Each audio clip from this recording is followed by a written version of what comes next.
But when you think back to their older films, you're like, you think about ants and you're like, Woody Allen played like a talking ant, and yeah, it's like so random. A Shark Tale, like Martin Scorsese was like the pufferfish. Oh my god, I forgot about that. Frankly, my dear, I don't give a damn. Are you not entertained? Wait!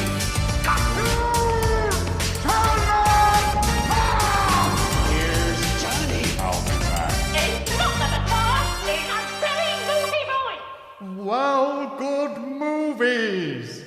Yes, hello and welcome to Well Good Movies, the podcast that gives you the topics worth discussing and the movies worth watching. I am your host, David Osger, and today we are talking about animation, so I'm joined by my co-host, or, you could call him an animated sidekick, kind of like in those group films where there's always that like sort of chilled out, angry guy, and then at the end of the film he sort of like proves his worth by unleashing his fury and becoming a superhero.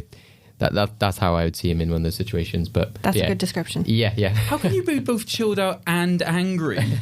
Yeah, man. I really don't like what you did there.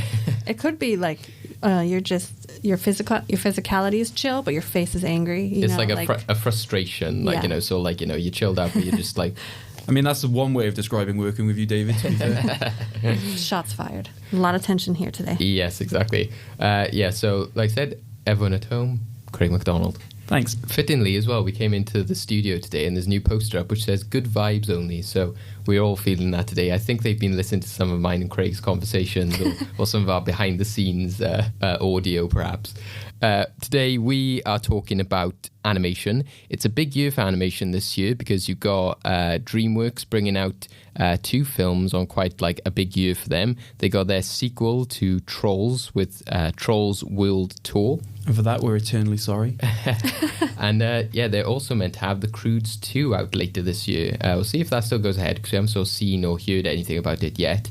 But, they've had quite a big catalogue of films. Yeah, it just seems like something worth celebrating in opposition to Disney. Obviously, we've just had Pixar bring out Onward as well. Even though we're talking about the rival company to Disney, they do have a back catalogue, which I think is worth discussing. So who better to discuss that with somebody who used to work for Dreamworks? She's been on the show before. It's Nia Alavezos. Hello. Hello, and thank you for having me again. Oh, no it's great problem. to be back. Yeah, we're happy to have you, and like I said, hopefully there'll be lots more topics we can discuss in the future as well. Yes, definitely. How are you feeling with this year of animation? Obviously, I know you got a lot on. You sort of like changed jobs. You're now working in Bristol. Yes, yeah. I just started in January at Sun and Moon Animation. We're working on a fantastic new series. Oh. Top secret. It's going to be announced soon, but I think you guys are really going to love it. Oh, awesome. And I'm also a part of the Cardiff Animation Festival, which is next month. Yes, yeah. The 2nd through the 5th of April. Tickets are on sale now, so you guys should definitely check it out. Check out the program. There's going to be some fantastic stuff. Like my old job at Bad Wolf Studios, His Dark Materials, they're going to do a masterclass with like puppetry and visual effects and all that stuff. Aardman's going to have an exhibition. There's going to be lots of like workshops and great stuff for animation fans. So if you're local to Cardiff or anywhere else in the UK, come on down. Yeah, I think even James, who was on like the first episode you're on, James Gay, I think he's got some tickets booked for it as well. So yeah, it's good to see. It's going to be fantastic. I'll be there every day. Awesome. There you go. So yeah, pop down and hopefully we'll have some involvement with Fresh Take, being able to cover some stuff and review it as well. That'll be fantastic.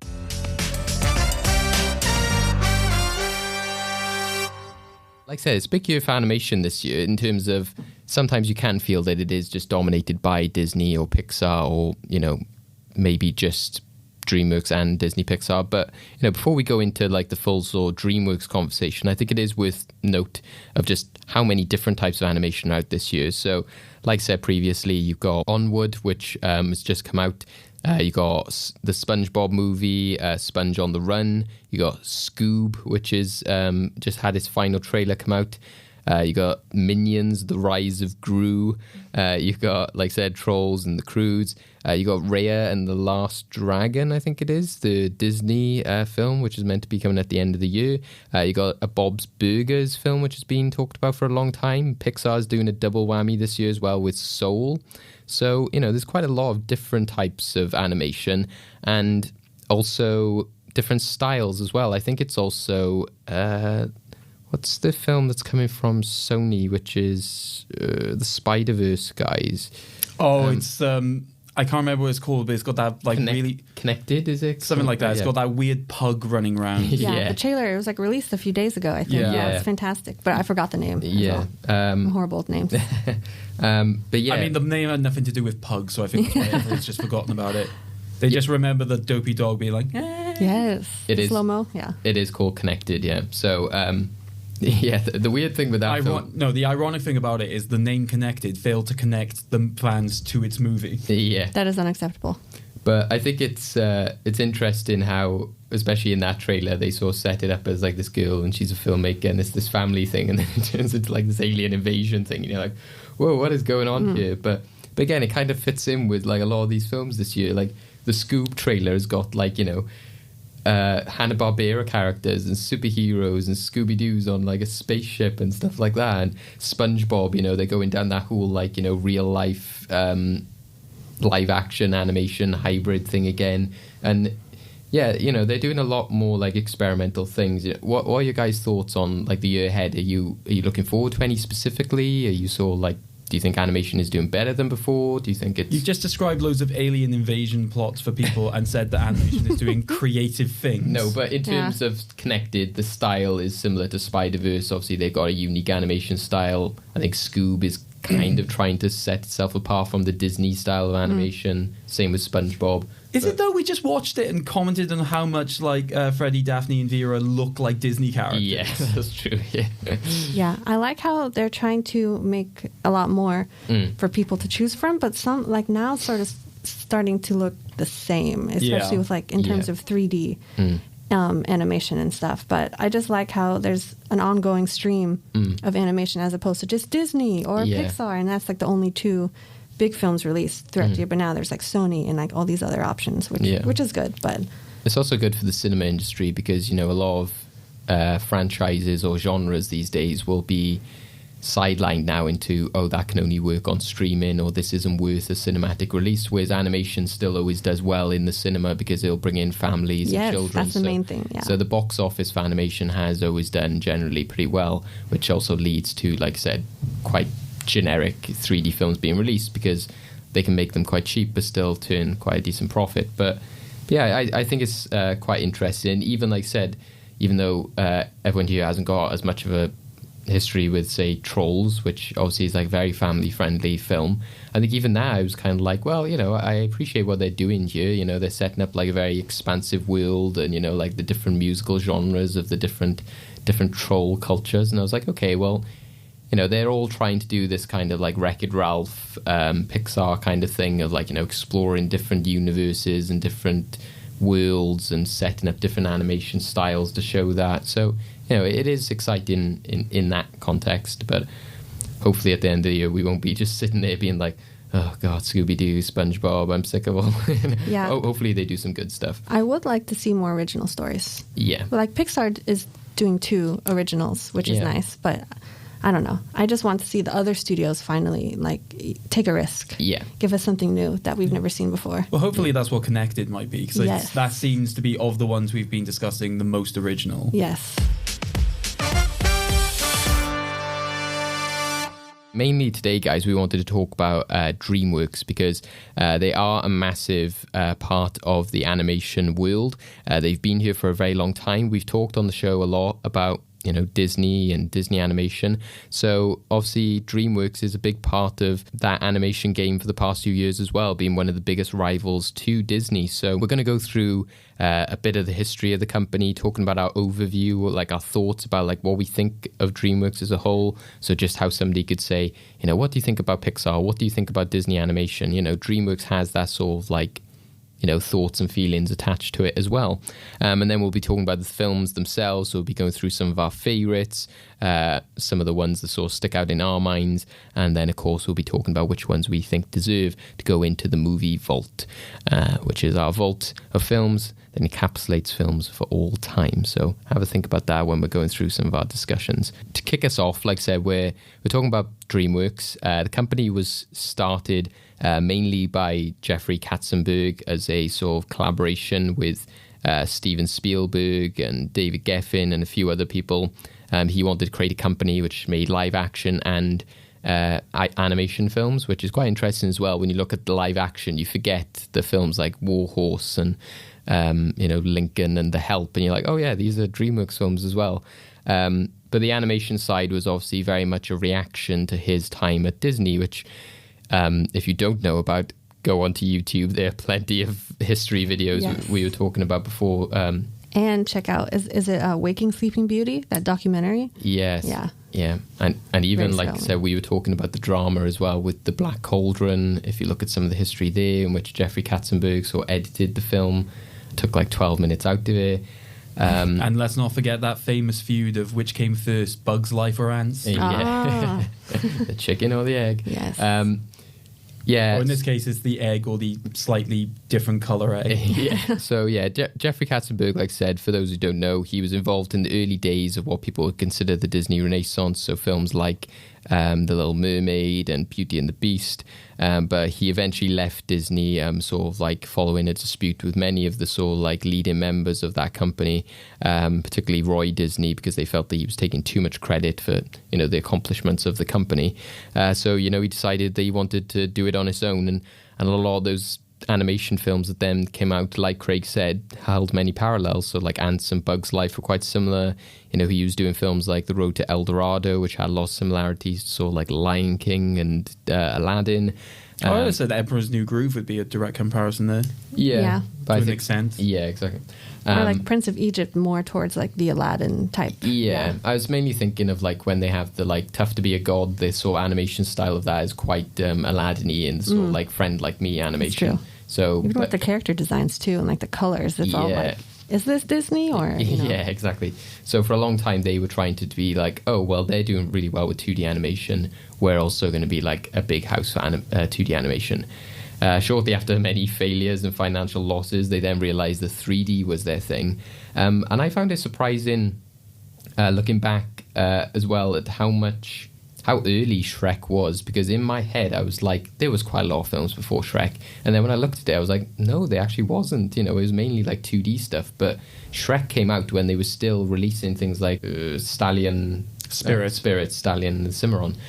So that really did pave the way for them in terms of making their own voice, because like I said, Ants came out as this kind of weird comparison to A Bug's Life, but it wasn't really until Shrek came out that they then really started to go, oh, well, this is actually what we're good at, is being anti-Disney, not so much like Disney comparative. So, that was, an interesting period.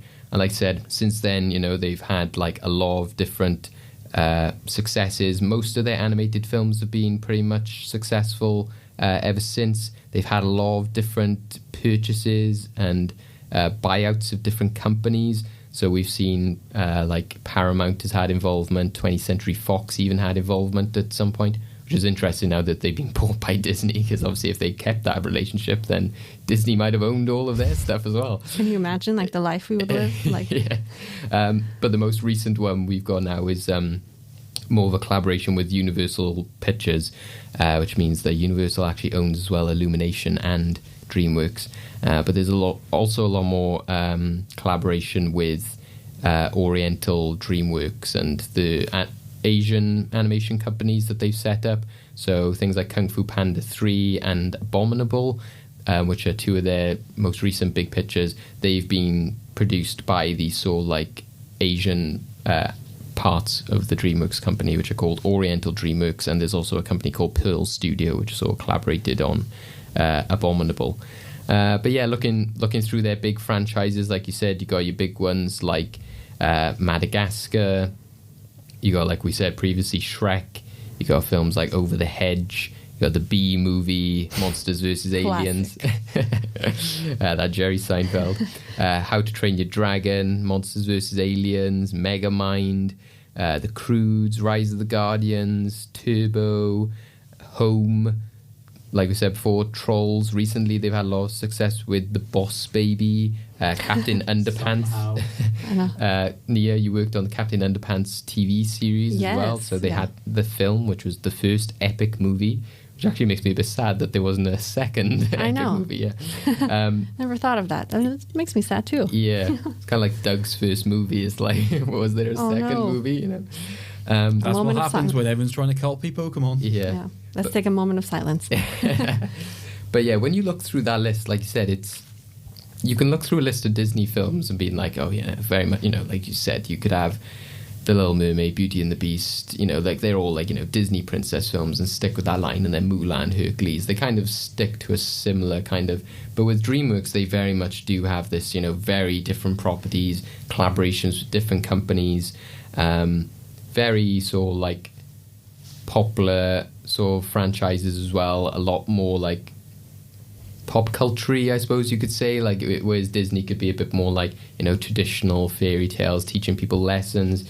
You know, I think the fact that when I was watching Shrek, they had like an extra on the Blu-ray, which was like DreamWorks jukebox, and I was like, this really does underpin what DreamWorks is about, because, you know, it had the songs of the DreamWorks films, and obviously you'd watch a Disney jukebox and it would be like all the, you know, the love songs and stuff, whereas this was I Like to Move It from Madagascar and Kung Fu Fighting from Kung Fu Panda, and I was like, this really does depict what DreamWorks animation has been like, especially in that sort of heyday of their animation, because they very much do appeal to that sort of like popular family, you know, and they scare everyone moving and all these big pop songs and that kind of stuff. So, you know, it's very much a different approach, and it's seen them go through some rough times and good times. And so, you know, what are your guys' thoughts as to your general feelings as how do you look at DreamWorks compared to, like, say, bigger companies like Disney, etc.? I kind of respect the fact that if you look at DreamWorks compared to Disney or Pixar, they take more risks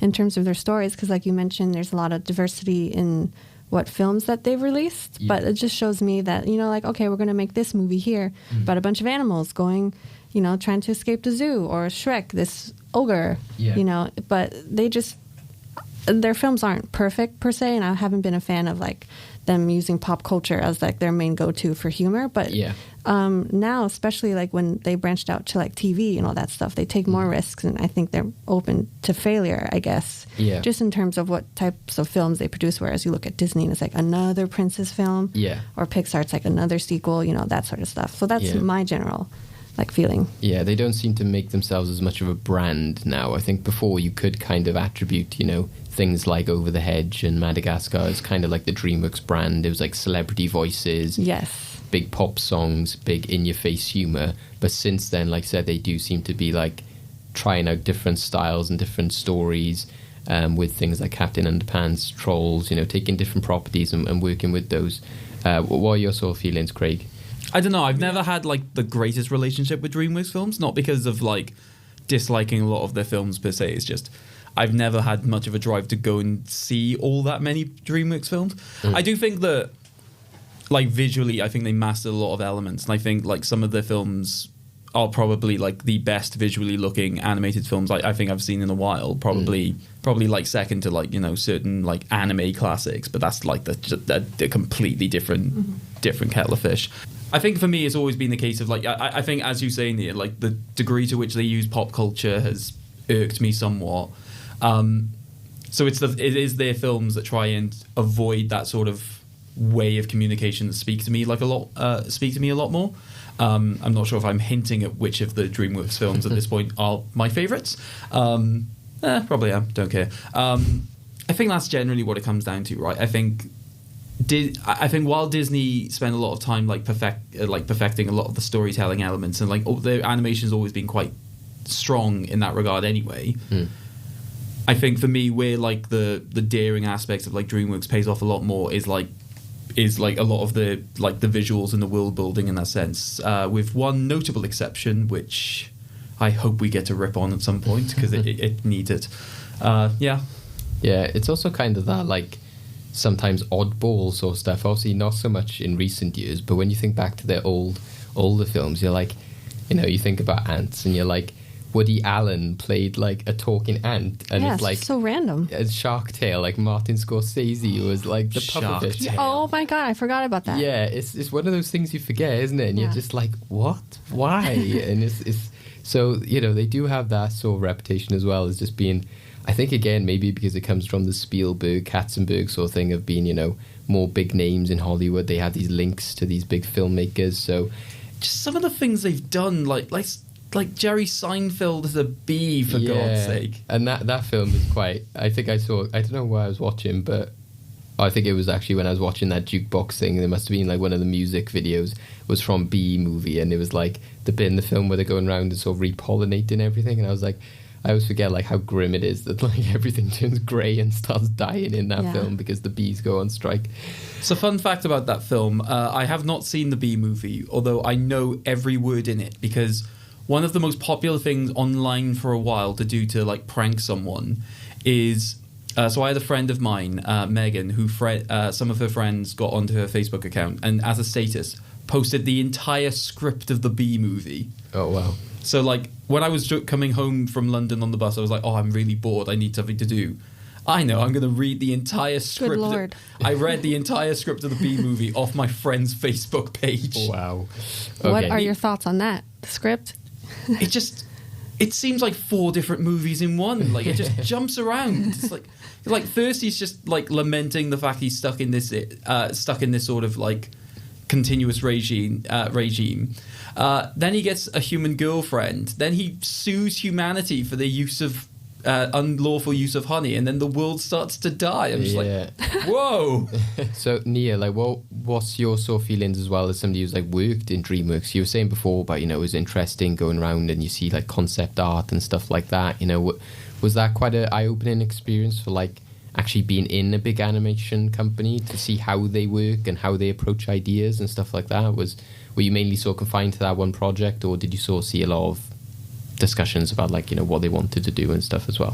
For the most part, because it's like a big company, if you're hired only for like the given project. So I was only on the Captain Underpants, and you have to sort of be careful when you go to the like different buildings, like as I was mentioning, because like the meeting rooms are in like all the different, there's like 4 or 5 different buildings, but like walking through, you would walk past like concept art for like films that haven't been released yet, which is like super exciting.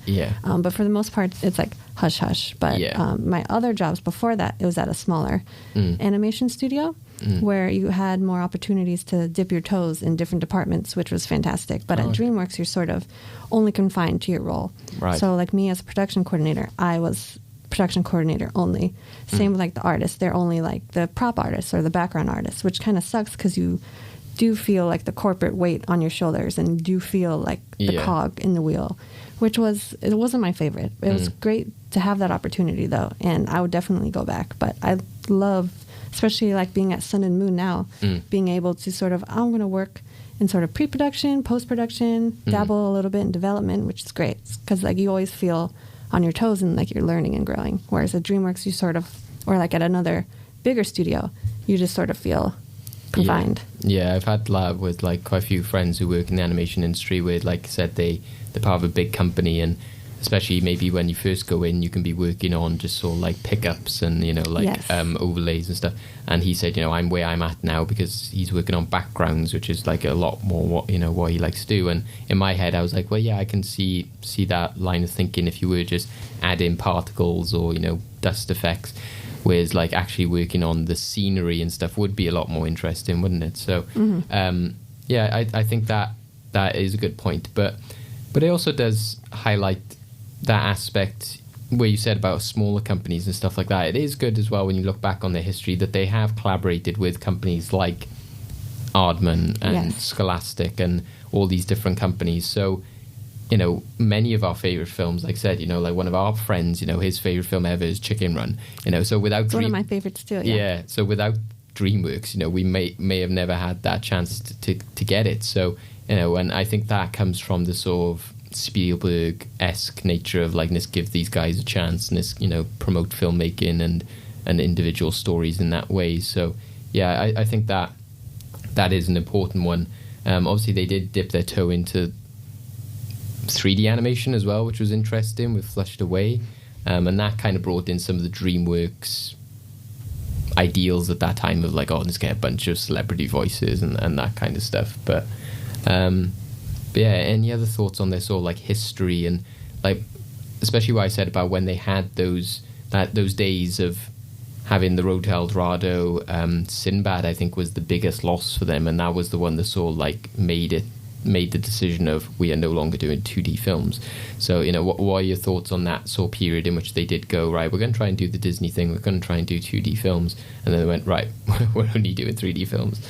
Yeah, I like their early films, like The Prince of Egypt and The Road to El Dorado, but it was like a great attempt at them to make a name for themselves, but I still felt like something was missing. There was like all glitz and glamour, like on the surface, but like beneath everything, it was like empty. Yeah. Yeah, it was just and you look at like Prince of Egypt or Road to El Dorado, it's just them trying to be Disney. Yeah. And they haven't like found their voice yet. Like they weren't DreamWorks, if that makes sense. Yeah, it's like they want to convey power, you know, like I said, Prince of Egypt, obviously, it's got some great powerful messages and stuff in it, but then sometimes you just think, oh, it's just too bad that they didn't have that weight behind them. Like like Disney can say, we've got the Disney name to be able to be like, we can tell this story. Whereas obviously Prince of Egypt, they haven't got that name to say like, we can do this kind of thing. Yeah, even the fact that, like, I think Prince of Egypt is objectively one of their best films. The fact that people realistically only recognize it today as like an underrated classic, I think tells you everything you need to know about it. Yeah. Can I just say, I'm glad that that's the approach you were going with. When you were just like, obviously had some powerful moments, but then I was just like, watch it. Yeah. Wait. Okay. Okay. You said about the weight of the company, not the film. Yeah. I'll back down. Exactly. Yeah. Well, like I said, the fact that they've made a musical of it, I think is signal enough that, you know, it is a great film and it works as a story and as a musical. But obviously I think more the Sinbad kind of, you know, there's a lot of cool stuff they do animation wise with that film, but it does come down to that sort of like period that you had in 2D animation where there was things like Anastasia, Swan Princess, and, you know, there was, you know, great when you were kids, but again, it was just like there's just too much of the same thing. They also tried and drastically failed to go into the direct-to-DVD films as well with Joseph. With Joseph, King of Dreams. Yeah, and, like, that was a disaster. Yeah, like that surely is a sign of just like, you can't really imitate the Disney marketing aspects as much as you'd like. Yeah, and a lot of people I think like Spirit, but even that one for me when I was young, you were like, it's a film where the horse isn't talking and it's quite sort of like, you know, realistic, and you really need to be invested in that sort of storytelling. So again, not the biggest sort of like advertisements to kids like, hey, do you want to go see this horse film? And it's just like, you know, or would you prefer another film ruined by narration. Yeah.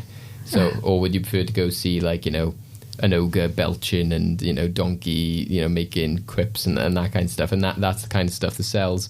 So what did you think about those early days with, like I said, to me, when I rewatched Shrek, I was like, oh, this was when they understood what was working, which was actually being, let's take everything that Disney does and be anti-Disney, because that film, like I said, even when you watch it originally, you can tell obviously they're parodying Disney themselves, but when you rewatch it again years later, you don't realize like how much like it is just, you know, to the point of like, you know, blowing up like the amount of animals that just die in that film and everyone's like, oh, hilarious, you know, and I'm like, Disney would never get away with this. The fact that like, you know, a bird explodes when Fiona is like singing to it, you know, I don't think that, you know, that is obviously a direct link to Disney, but again, it's just not something that Disney could even do because and of their bear rug like secret thing is just amazing. Yes. Yeah, and actually when you watch it when you're young, you know that there's adult jokes and stuff in there, but I didn't pick up ever before when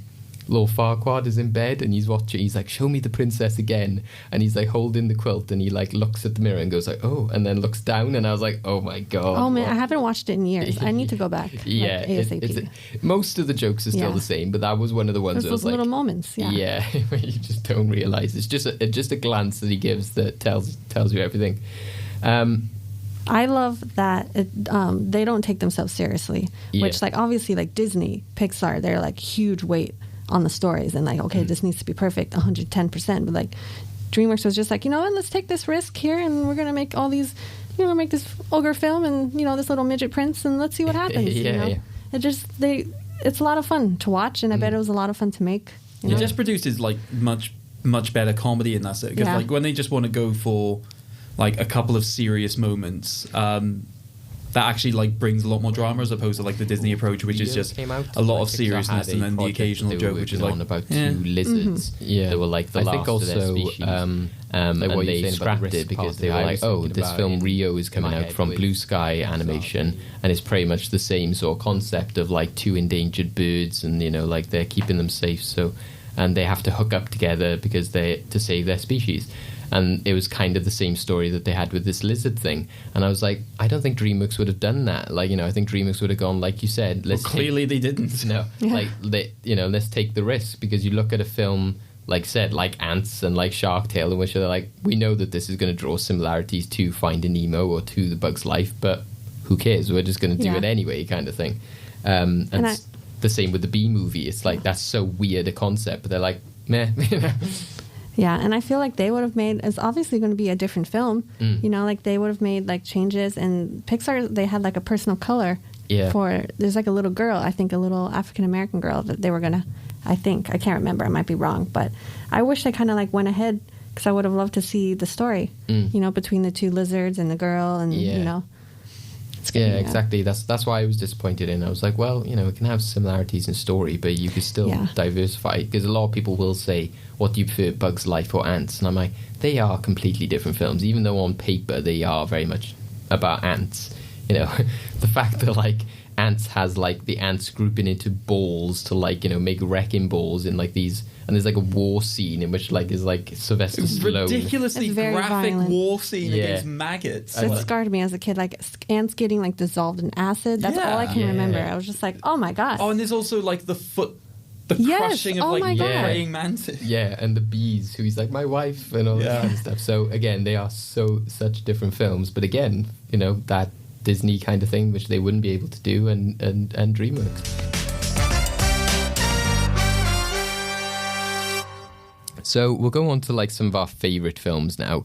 Like I said, we picked out, you know, I read through some of the big ones that have come throughout the years.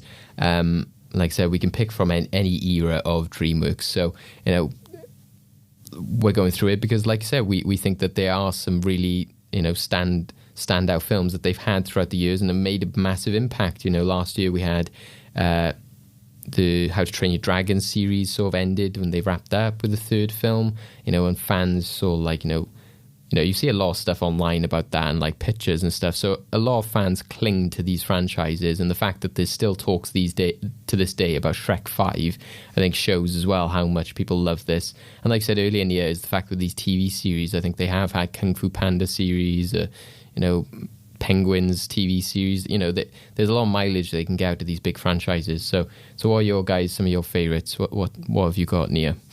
I love Kung Fu Panda. Yeah. And I think that was like the beginning of the DreamWorks Renaissance, I guess, if we could call it. Yeah. Like when, like putting their films like on par with Disney and Pixar, because like they're taking themselves seriously, I guess, in terms of like the storytelling. But I just love Kung Fu Panda. Like I cried so much the first time I saw it, basically because I could relate to Po at the time, because, you know, Po's just struggling with his boring life. Then he gets this like super random dream for a panda to be a kung fu warrior, and his just general journey, learning about himself, his strengths, his weaknesses. Yeah. And it's just meant a lot to me, and I love it so much. Yeah. I think one of our friends cried like a baby when I first saw that with them because of the Oogway, is it the turtle, when he like, they were like, oh, it was just so beautiful with all the blossoms like floating around him. And I think in later films the blossoms like float around and you're like, oh.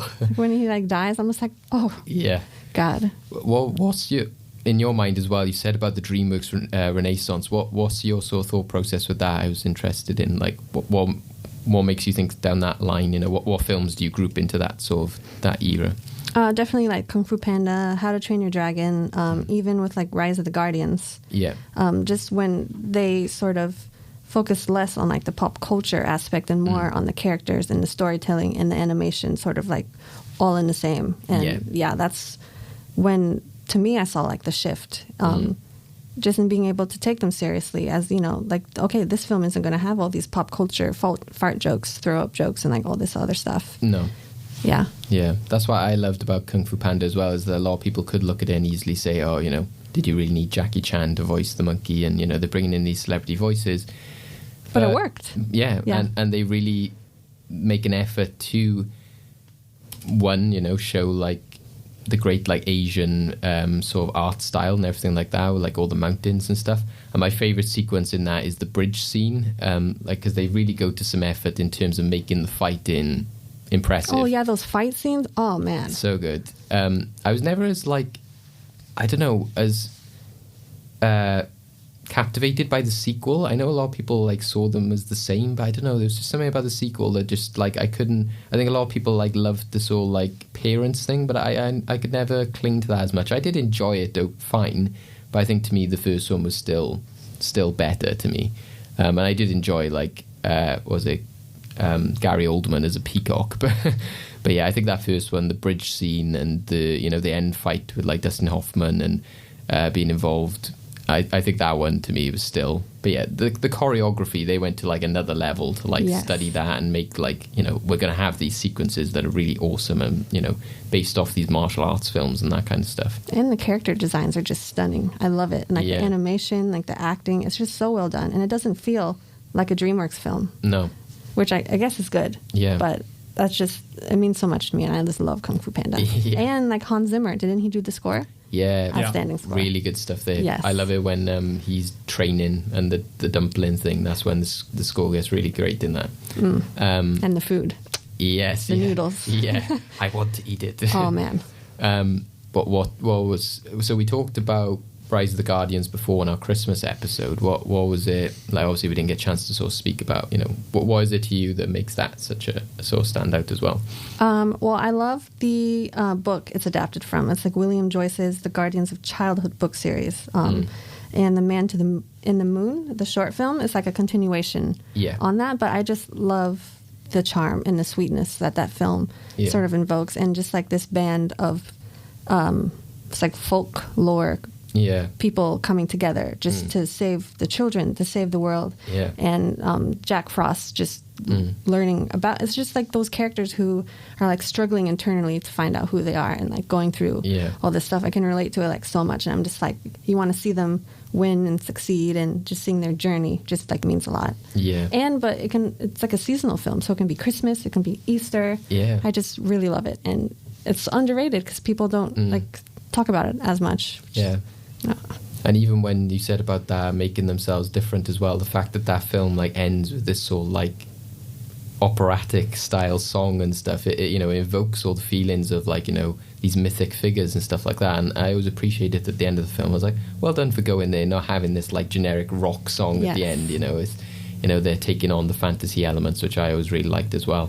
And definitely the epic nature, which again is similar to Kung Fu Panda, when they Santa's there with swords, taking on like the dark creatures and stuff, and I get really teary when like the Sandman comes back, like when you think he's gone. I know, and when the gold comes back and he's there, and like I was just like, Sandman. I well enough thinking about it, it's just like you're just like, oh, he's back, because he's the symbol of like like good, and he gives all the children like the good memories. So it's really, really nice film. And Jude Law makes a really good villain. The boogeyman. It's good voice casting in that one as well. I think Chris Pine as well is really suited to Jack Frost. Yes, does a good job in that.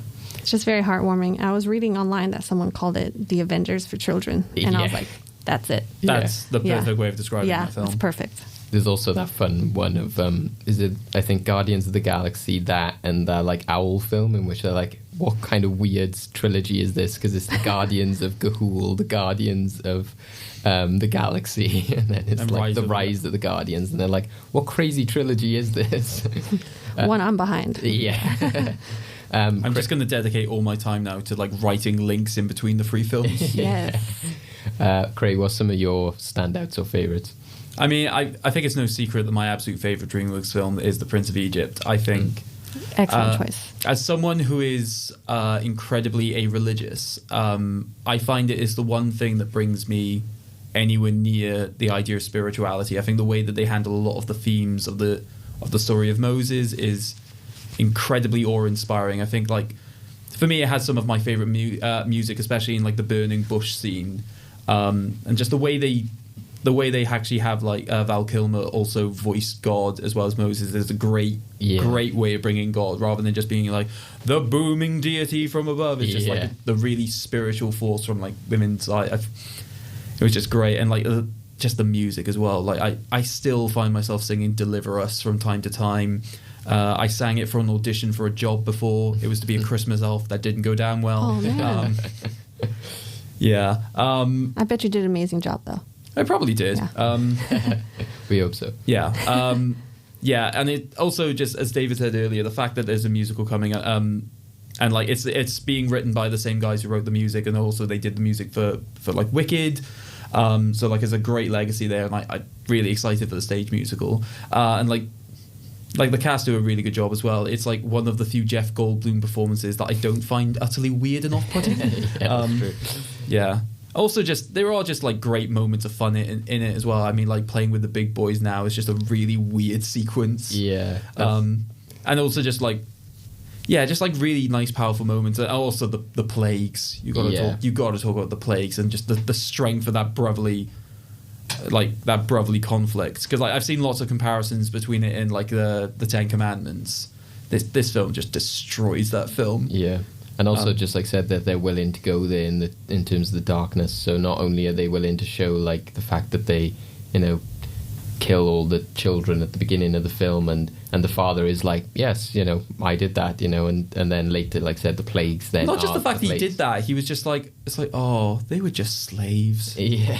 But the thing that annoys me, so that so when I was generally going through like reviews of various films, I came across a review for Prince of Egypt that gave it 0.5 star. And already I was like, okay, this is going to anger me. Mm-hmm. But their reason for disliking it was, well, it's just historically inaccurate.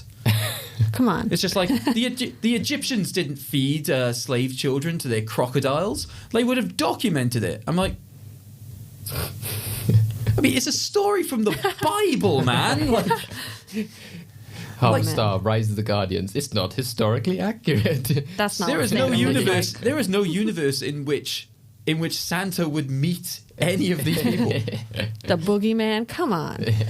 So I felt like leaving a comment, just be like, what happened in your life? I know.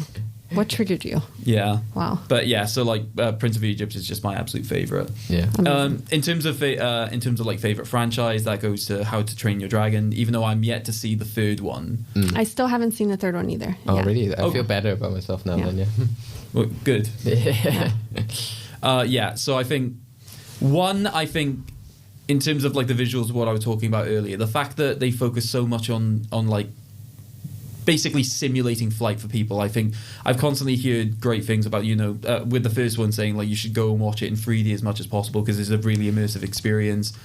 We went to see the second one in 3D, and I think I got a lot of that, and I thought like the way they did the choreography of the flying was just amazing. Like the relationships of the characters, so the fact that like Hiccup is an incredibly engaging character, and even when he like loses his leg, he doesn't lose any of his actual charm and charisma. And I think especially if you're like like a child of like a disability, it's just a really good positive aspect for that. As well as just showing like just how you can break down like prejudices, etc. within the family, like all just great messages, like great characters. I also just like dragons. I'm just not gonna lie, I do have an affinity for dragons. Well, they do the thing which they do with a lot of like animated animals, isn't it? In which they're like, we're going to make these like dogs, or going to make them like cats, or they like make pets. Like mythic characters. Oh, Toothless is just a massive cat, especially the smiling stuff where they're like. Yeah. Obviously, nobody can see what I'm doing, and that's for their benefit.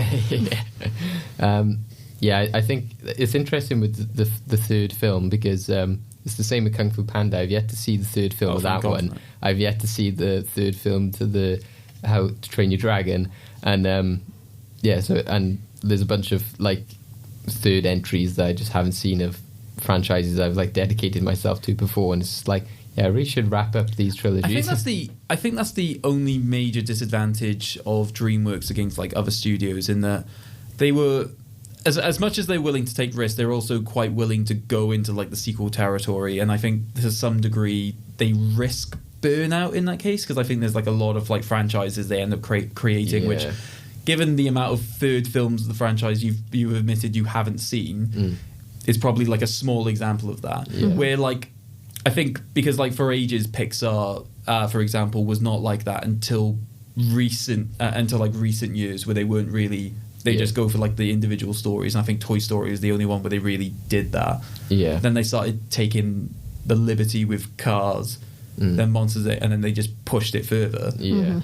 But at least I think in more recent years, DreamWorks has kind of corralled it a bit and just like own and use the sequel like sparingly. Yeah, I think it's this like how successive it was as well. With like Pixar would be like years, but people had to wait years for Finding Dory, or you had like big gaps between sequels. There's obviously like Madagascar. It was quite like Yeah, because with like Incredibles, that was like 14 years. Something like that. So But like to me, like like Madagascar, especially 1, 2, I'm always like, which film is that happening again? Because it's like, are you joking? Well, not the third one. No. Like 1 and 2 are so distinctly different. Well, Escape to Africa, I suppose. Yeah, when I think about the actual story elements of it, but just like on first. The first one is like they go to a desert island, and then like the lion starts wanting to eat everybody. Yeah, but that's what makes me think that could happen in the second one, because they're with all the other lions. So that's why I was just like. No, but that's like different story. Like, I don't know if it's just like remember the visuals so distinctly different, but to me, there's no way I can confuse them. And then obviously the third one, which is the circus stuff. Yeah, that's one of the few scenarios where I think the third one is the best of a series, though, because it is. Wow, I never saw those because I was just like, this isn't for me. No, fair enough. The first one is stupid, weird. It's just weird. Yeah. The second one is like, and then the third one is actually like, okay, it's still weird, but somewhat enjoyable, but still strange. And then they have the Penguins film as well. So yeah, that's another example of, again, Disney wouldn't do that sort of thing of, let's have a spin-off with these characters. It's very much that kind of Minions kind of thing of like, and let's take we can't do another sequel, but we'll do a spin-off with these popular characters kind of thing. Nia, you also had How to Train Your Dragon as one of your favourites as well. Was it anything you wanted to bring up on that? I just sort of, again, I love the risk-taking, and it doesn't follow like the cookie-cutter normality of like the storytelling that you would see at the other studios. And I just like, it's a charming film, likable story. I love dragons. I love the world that it built and it's set. Like, I want to go there. I want to ride a dragon. I wish that was my job. That kind of stuff. And like the fearlessness and the willingness it took to take those big risks and to put that out in the world. I know it's not an original story because it's based off like a book. Yeah. Or like a book series, I think. I think they kind of go in the opposite direction, though, because I think the book is more like it starts off with everyone already rides dragons and that kind of stuff, and Hiccup is the only one who can't ride a dragon, from what I've heard. Okay, I haven't read the books, but... Yeah, I think I've spoken to somebody who's read the books, and he was like, it is based off the books, but it's completely different. So it's essentially taking the world of the books, but actually putting its own original spin on it. Yeah, exactly, yeah. That works with me, yeah. So. Yeah, I just like how whimsical, how exciting it is. I love the animation. Yeah. It's just so exciting. Yeah. And I think it's great for kids as well that they do, like you said, you have TV series and stuff for it. Because to me, it does remind me of like, back in the days of like when Aladdin came out and you'd have the Aladdin TV show to watch on Disney Channel, and Hercules came out and you were like watching the Hercules TV series. I think that's what a lot of kids might get from How to Train Your Dragon and Kung Fu Panda. They can still live these films through the TV shows and stuff also as well. Just the TV shows are significantly better than the Disney ones ever produced. I don't know if it's just because of the fact they use the 3G animation, which means that they don't look like utter trash. Because if you revisit like a Disney TV show, good God, is it hideous? Yeah. Especially compared to like, if you watch, if it was somebody who's like, oh, watch all the Aladdin films in like a row, it's just like, well, you're going to have a steep animation downgrade between like 1 and 2. It's kind of sad. Yeah. Like some artists had to work on that, Yeah. I think for me as well, and I know Craig brought this one up before, I think Shrek 2 is definitely one of my stones. Yeah.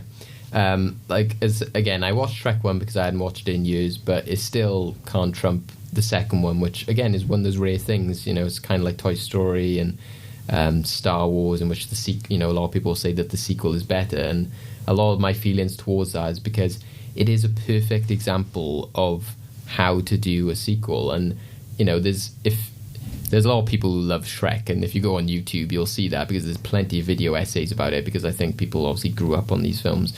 But yeah, I could easily write an essay about how good Shrek 2 is. I just love it. Especially if you're looking at it from the perspective of, if the reason that Shrek was so popular in that it was like anti-Disney, I think Shrek 2 did basically for the mainstream what a lot of Disney films just wouldn't ever do, which is deconstructing the idea of the happily ever after, right? Yeah. The fact that it's one of the few like fairy tale films in which you actually see a fully developed relationship just put through like more trials. Yeah. It's just something that is incredibly unique to it. And then when you add in like all of the like satire about like Hollywood culture, it's just fantastic. Yeah, and I think also watching the first one, it made me realise how more powerful as well the ogre human angle was, because it's such a big part of the first film in which he's, like, I'm not beautiful, and then at the end he's like, but you are beautiful, and then to have him then go through that, like, confidence throughout the first film to then go, well, actually maybe I should change myself for her and she would change as well. But it does make me laugh as well watching the first film where, like, my Prince Charming, he's like, only Prince, a kiss from Prince Charming can break true love's kiss. So it's the fact that they've also gone through the first film and gone, Prince Charming, it literally was Prince Charming, not like a figurative, like Prince Charming. It is the guy called Prince Charming was meant to kiss you, and like he got there, and like Shrek had got there first kind of thing. So it's a great way of opening the first film.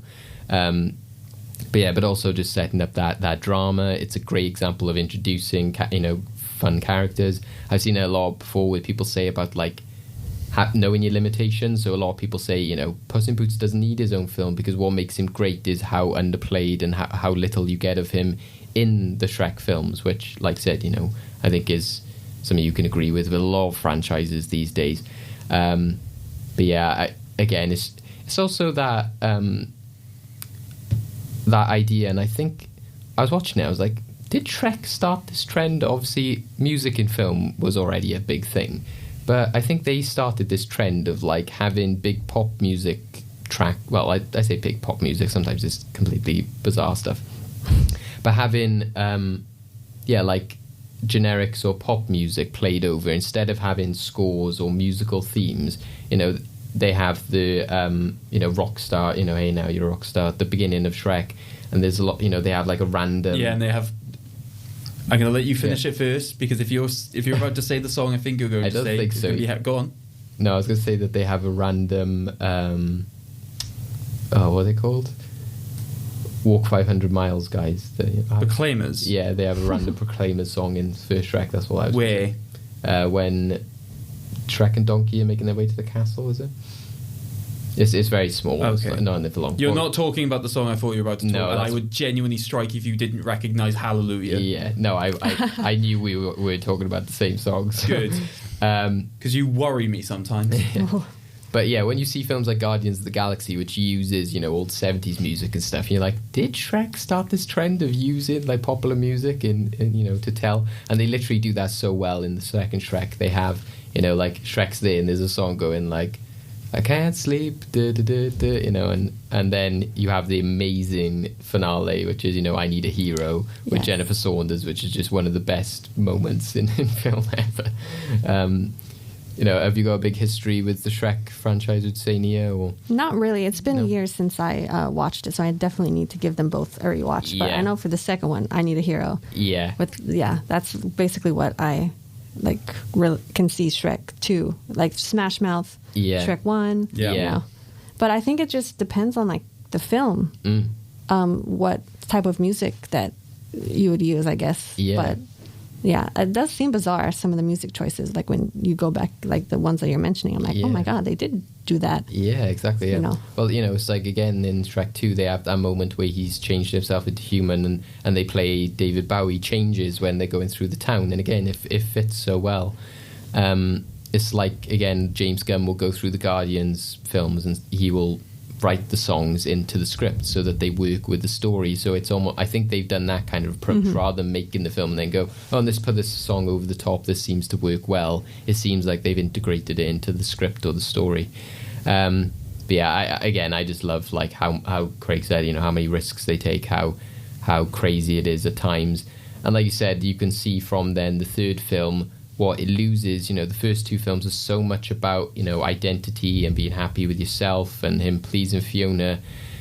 Then the third film loses that because they don't carry on the same message. So whereas the Toy Story films always sort of succeed for carrying on that similar message, you know, I think what the third Shrek film lost was, now let's look at the struggles of him being worried about being a dad and all this kind of stuff. It was like, well, that's not what made the first two films successful. It was the fact that he was struggling with being married and in-laws, but that was intertwined with him being an ogre again, you know. So if the third film had gone down, I'm worried about being a dad because they're going to be ogre children, and all that King stuff as well. Like, it was an excuse to get Justin Timberlake in a 3D animated film. I don't think I saw the third one. No, it had what I only saw like the last half. Weirdly, thank you BBC Three. But it had one joke that I thought was funny, which was like. Because obviously they have like lots of the like princesses, or like essentially the Disney princesses there. So you have Snow White, and she's just there doing her singing with the birds, and then she starts like singing the opening to the Immigrant Song by Led Zeppelin. So she's there with these birds like in army formation, like it's like Jesus Christ. Uses them to attack the castle. I was the only bit I laughed. Everything else I was like, what is going on? I also think The Croods is one worth mentioning, just because when that came out, I sort of appreciated how vivid it was in its animation style. They very much go for, you know, we're telling this story of cavemen and we're not going to do a modern caveman thing of like, you know, they act like cavemen and, you know, they look like cavemen. Like, it's got Emma Stone voicing a cave woman. It would be very easy to make a pretty looking cave woman. But no, like, she is quite ugly. Like, you know, she's got like this sort of like big hair and big teeth. And it's, again, a good example of great casting. You know, I think that she works well as Eep.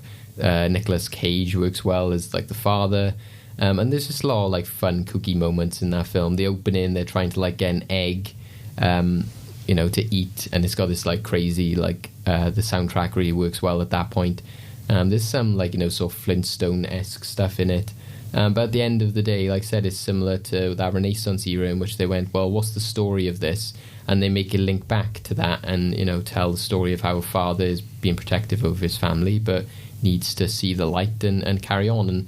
And yeah, they do some really inventive stuff with, like, because obviously it's prehistoric, they make it so almost like the land is what the ocean would look like now underneath, but it's before the ocean has come fully in. So it's like all these like whales with feet and, you know, like coral reefs, but on land and that kind of stuff. So yeah, I really like that. And even the end of the film, because they have so many kooky animals amongst it, I love how at the end the father's like trying to get back to the family and he's just picking up random animals to like save them. Like they got like these two, what do you call them? Koala type things, and they're sort of linked by one tail. Nice. And he's like picking up all these different animals to save them. And he also has that great joke that when we saw in the cinema, Craig, do you remember this? When the son gets the dog and he's just like, I'm going to call you Douglas, and they're like on top of a tree and he's like, roll over, Douglas, and the dog rolls over and just falls and you don't see him for like half an hour then. So he's like, roll over, he rolls over and then it just goes. And you're like, oh, did they go there? Did they kill this dog?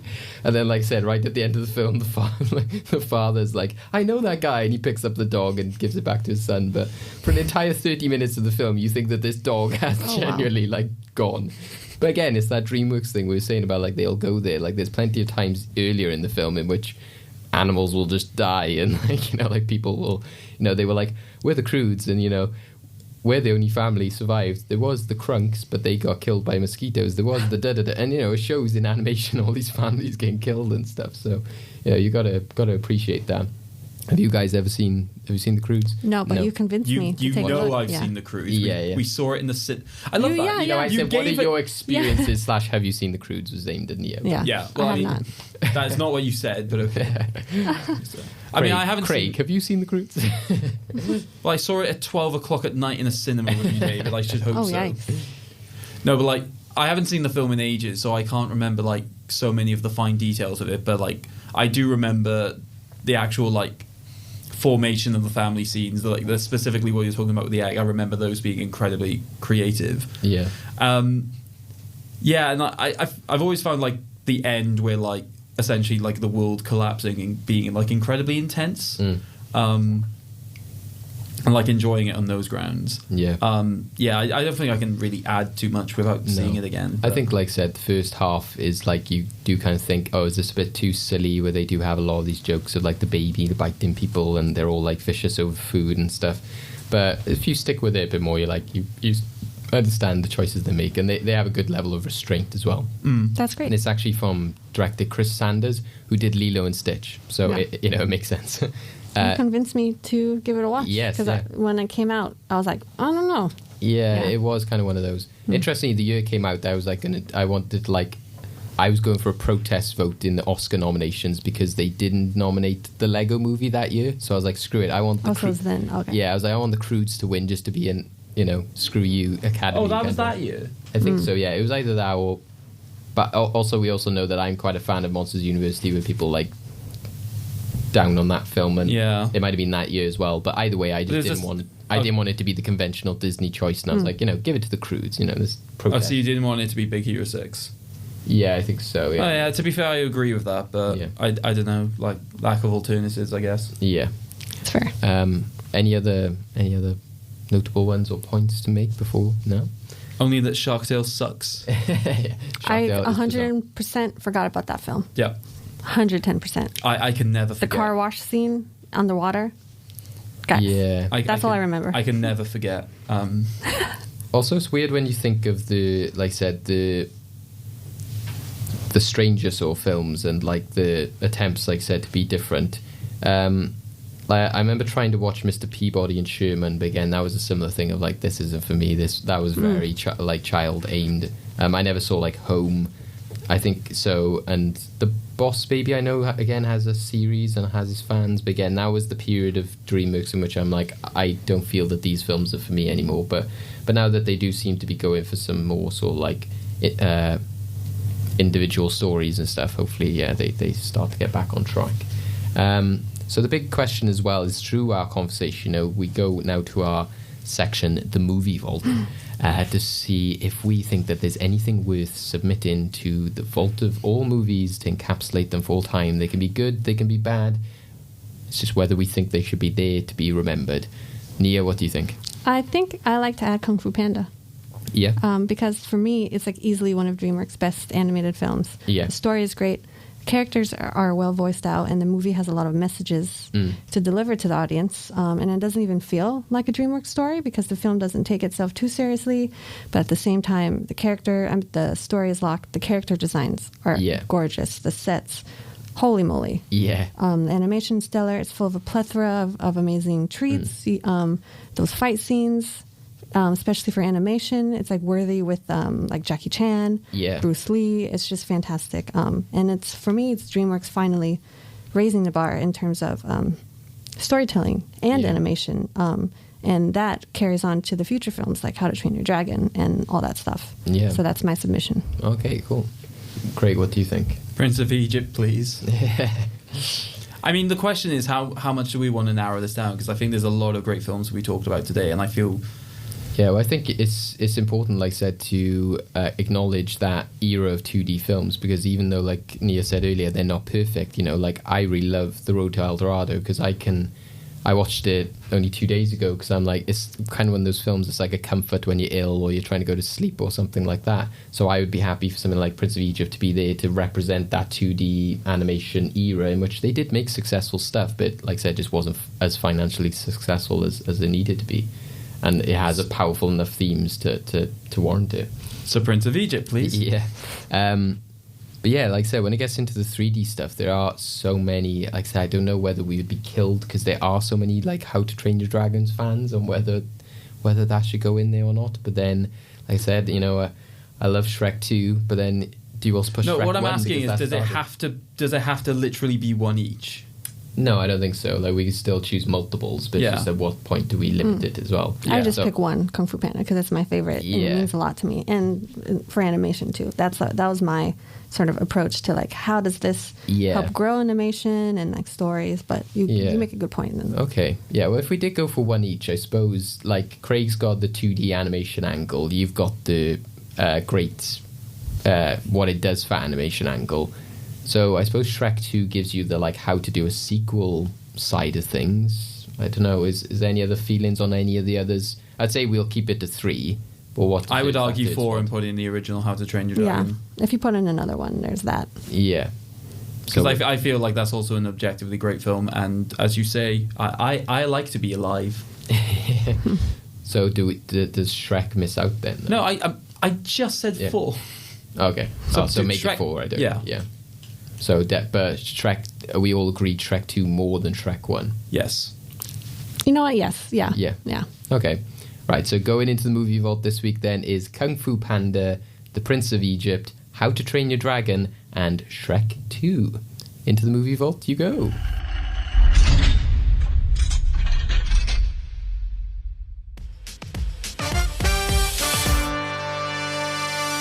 Endgame time. So obviously we've been talking a lot about how we as people who have worked in the industry of animation, as well as people who take a very critical approach to films, see the works of Dreamworks. But we also have to look a little bit at fan reactions. So in this game called Dreamworks of Art, this is what we're basically doing is I've gone through various review sites, and by that I mean Rotten Tomatoes, basically looking at various people's reactions to various people's films. So what I'm going to do is I'm going to give you a review of a film given by someone, and I want you to try and guess which DreamWorks film they're referring to. Amazing. For some of them, there'll be a bonus point if you can guess out of 5 stars how many stars they gave it. So I'll tell you if this was a ranked review or not, and there will be bonus points for that potentially. So in this one, obviously because Nia, you're the only guest, this time you'll be up against David. So David had me pitted up against our 2 guests in the Pixar round. Nice. The one thing I would say is that we're not doing every single film, but it's only 1 review per film. So it won't be a case of I've taken like multiple reviews for the same film. It's once the film comes up, it won't come up again. Okay, perfect. So if you can also write down your review, so I can films do you think it is, so you don't hear who goes first and goes, oh yeah, that's a good idea. Like some cheats have tried to on the show before. Wow. So, are we ready? Yep. So the first one we have is a ranked review. So this one does have a star rating out of 5. I'll also say, to be upfront, you can have a half-star rating as well. So it can be like 2.5 stars, etc. Okay. What if you're like, I guess it's like the person closest to the number wins, or does it have to be the exact guess of stars? Tell you what, to be nice, if you get the exact star rating, I will give you 2 points. If not, the closest person to it will get a point. That's fair. Okay. David seems happy with this. I will go ahead.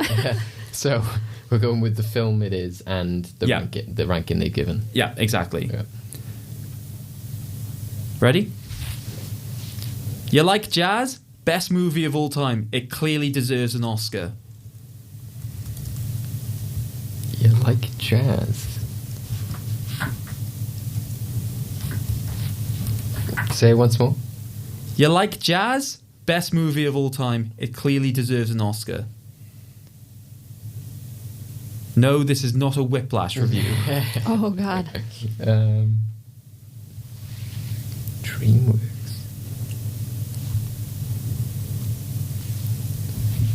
Five, 4, 3, 2, 1. Okay.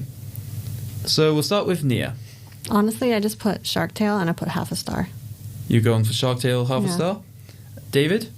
I went for B movie and went 5 star. Okay. So, Nia, your answer is... David, your answer is... Oh.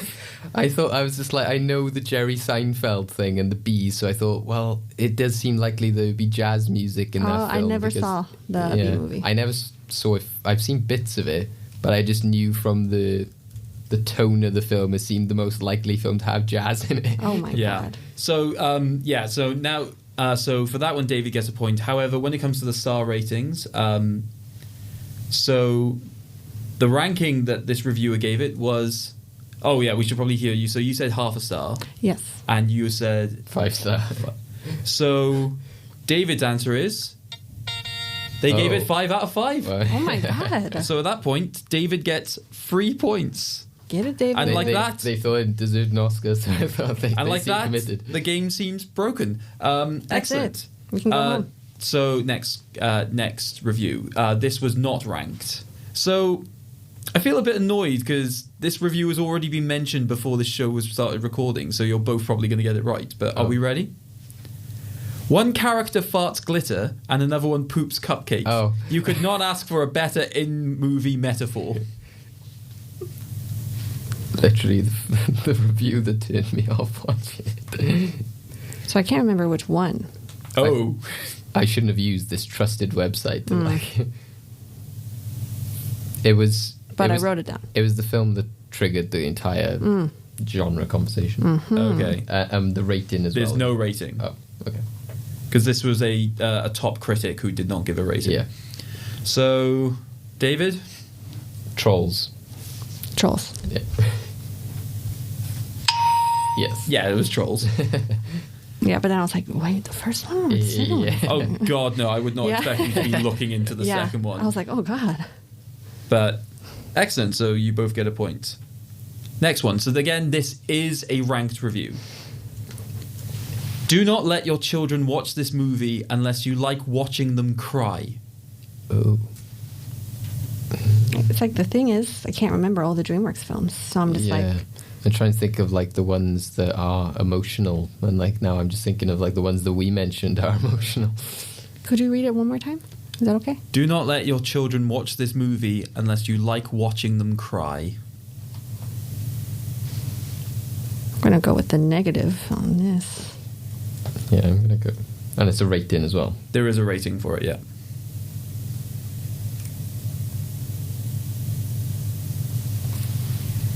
Okay, we ready? We'll see. Okay. Nia.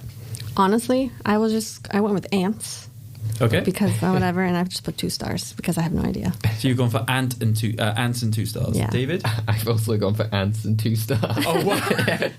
I was like in my mind, I was thinking Kung Fu Panda and Rise of the Guardians. I was like, no, we cried at those films. Yeah. So it doesn't. I was just thinking if it's like, don't let your children watch it, then. So I think it's appropriate. However, they are. Okay. Which also means the rating as well is.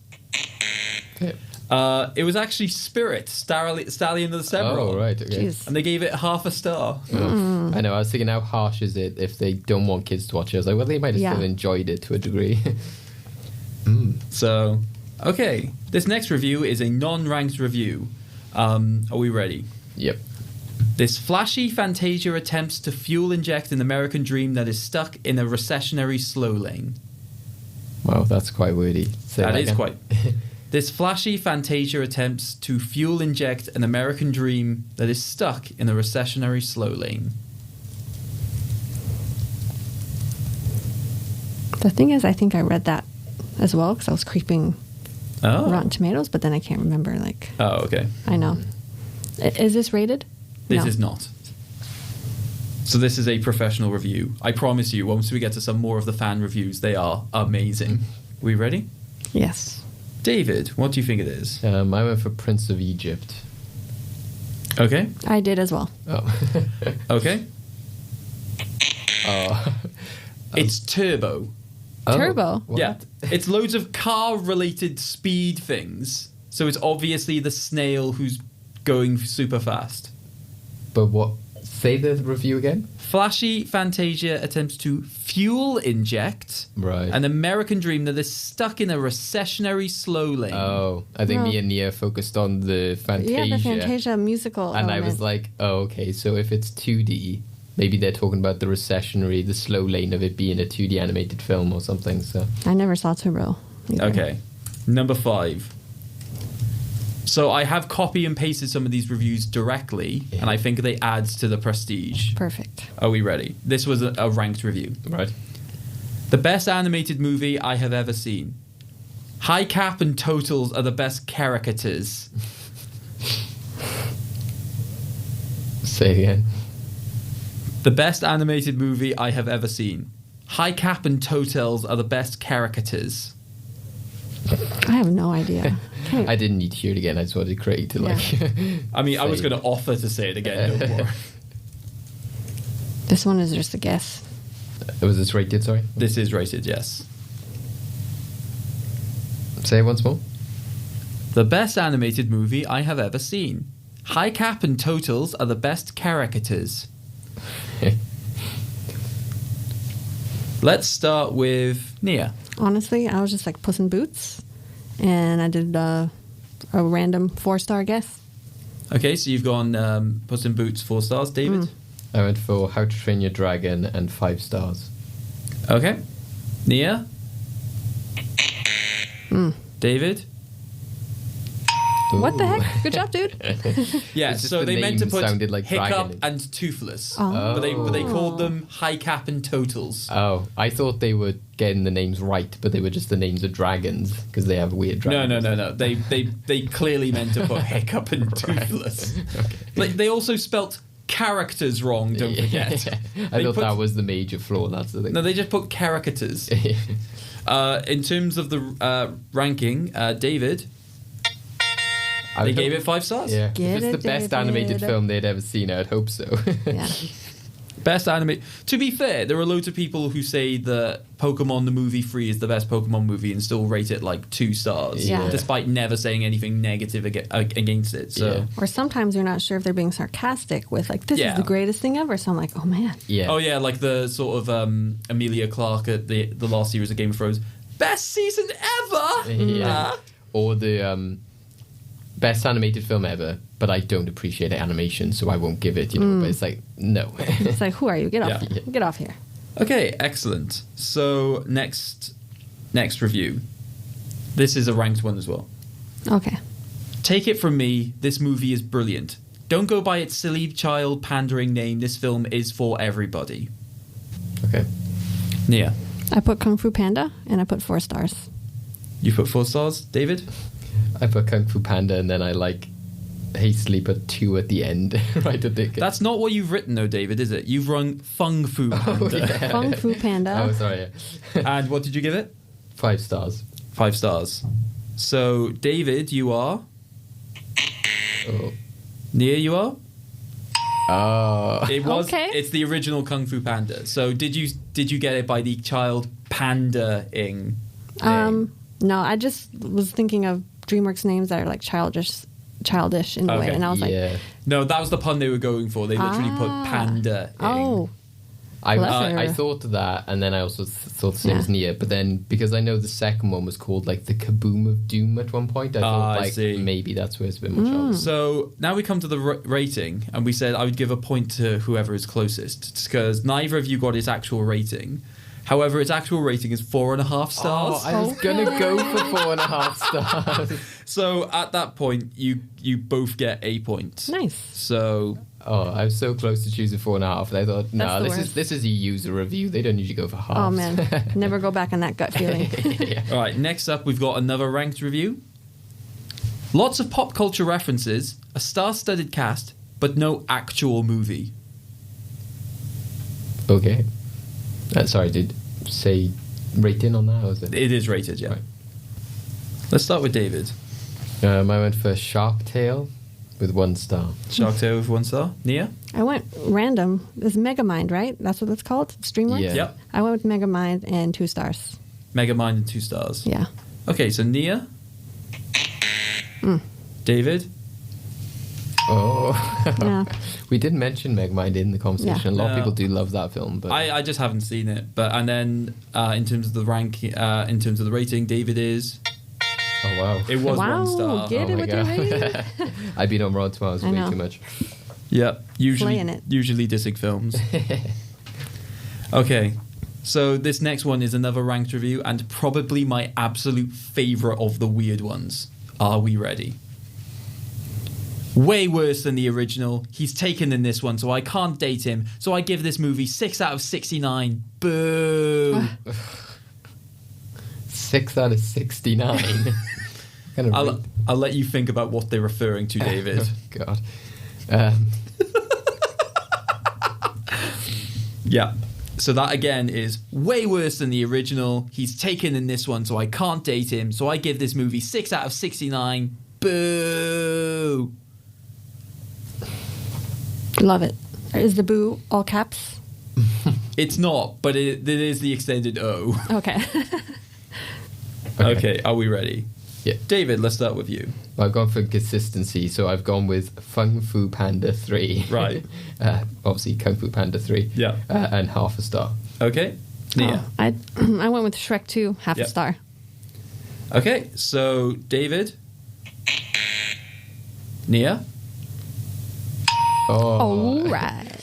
So it is was indeed like- Shrek 2. Yeah, Yeah. those are the two films, like, they get together with somebody and it was Because just does she have the hots for Shrek? That's what I mean, the she review must told do. me. Yeah. My feeling was that it would somebody be more likely to have the hots for Jack Black, and that's why they wouldn't like. So I was thinking, But is he ever in a relationship in the Kung Fu Panda films? yeah, the third one he has like a Sure. Okay. love interest, but I was finding it hard to believe somebody would want Mike Myers. It's like, but Shrek. Ooh, yeah. Well, I mean, she could be gross.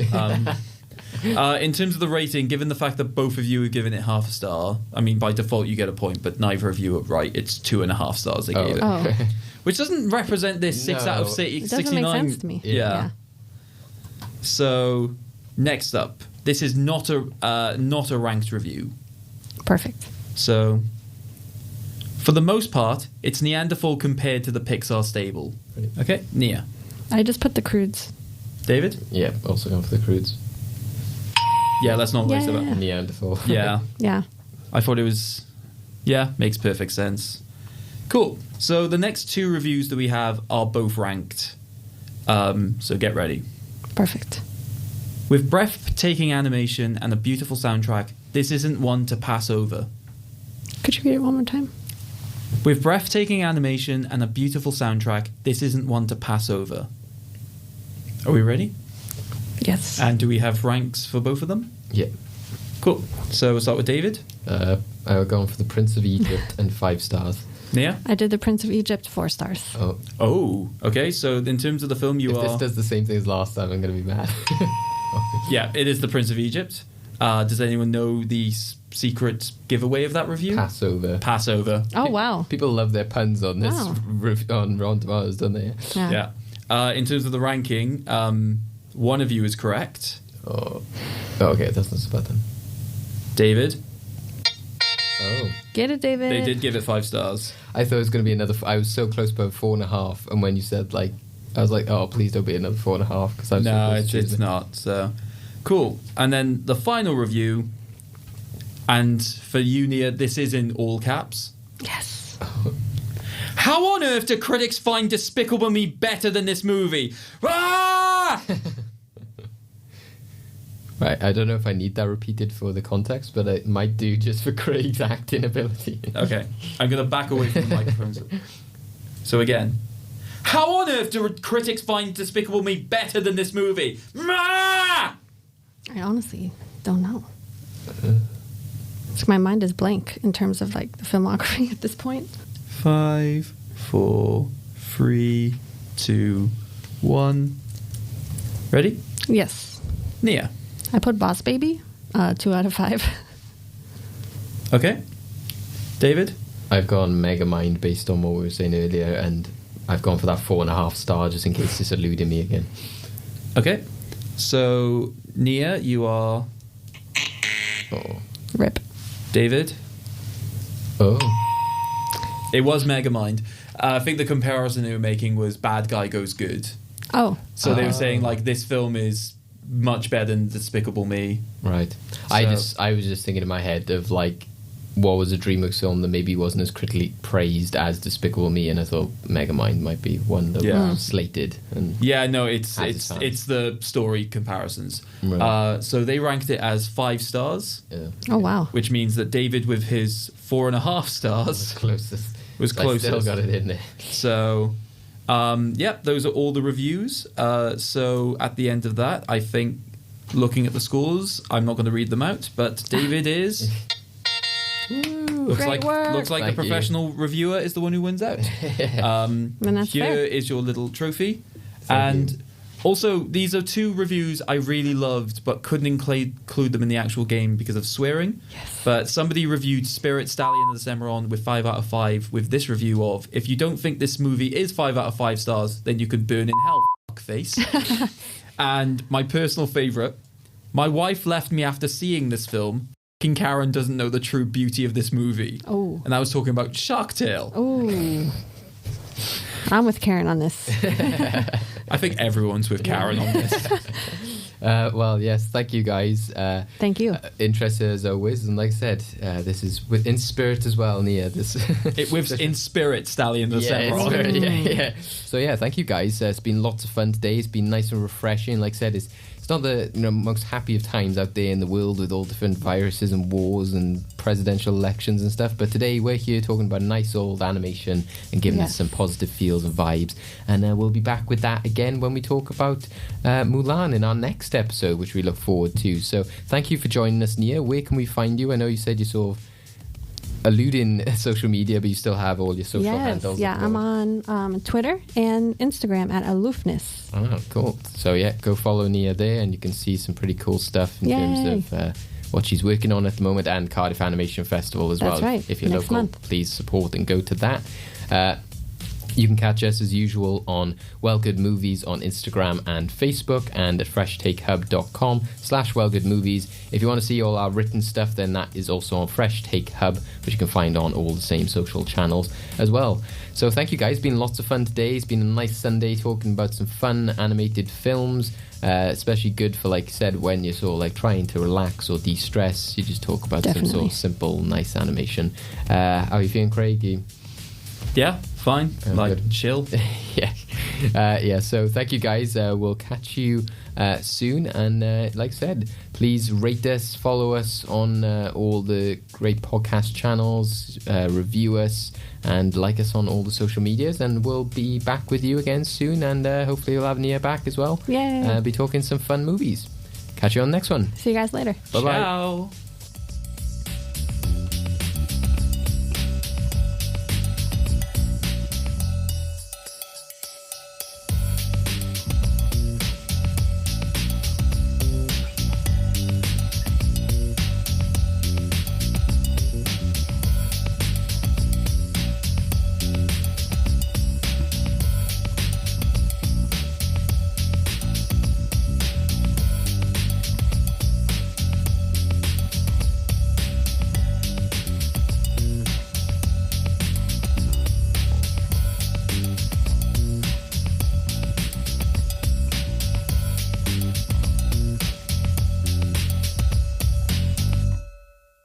Thank you, darling.